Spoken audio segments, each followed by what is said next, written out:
Широка влада или албанец премиер, овие две опции за сега изгледаат најреални со оглед на постоечките изборни резултати. 46 мандати освоја СДСМ и БЕСА, 44 ВМРО ДПМН, 15 ДУИ, 12 Алијансата на албанците, 2 Левица и 1 ДПА.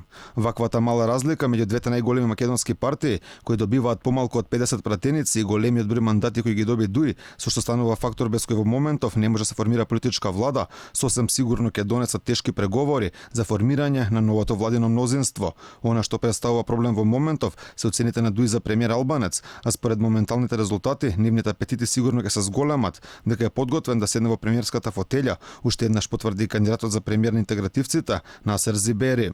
Нашиот став е јасен, ние сакаме да градиме едно општество за сите, а јас сметам дека сум соодветната личност за тоа. Опозицијата на став дека нема да прифати условување за албанец премиер, лидерот на ВМРО ДПМН Христијан Мицковски порача дека е подготвен да разговара со секој политички субјект за формирање на владино мнозинство, но вели дека нема да преговара под уцени. Не успе во преговорите заедно со ДУИ за формирање влада. Дали вие би преговориле? Според ние преговориле за премиер албанец со ДУИ.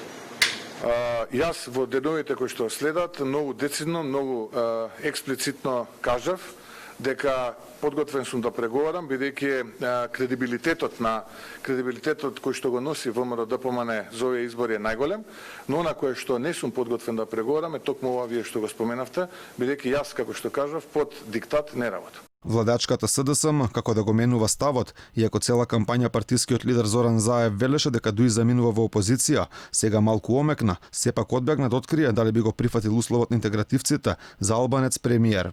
Треба да ги сочекаме резултатите. Реков, во моментот водиме 3 мандати, можно и 4 и 5, зависи како ќе прекрши Донтот, заради тоа што имаме изборни единици, уште 20% резултати, 13, 9, 11% од резултатите.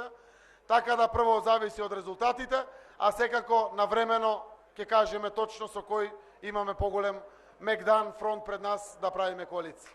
Според постоечките резултати, единствен начин да се формира политичка влада без ДУИ е СДСМ да коалицира со Алијанса на албанците, Левица и ДПА, како би стигнале до 61 пратеник. Сепак ваквото сценарио е тешко остварливо, со оглед на ставот на Димитар Апасиев дека нема шанси да преговара со Зоран Заев.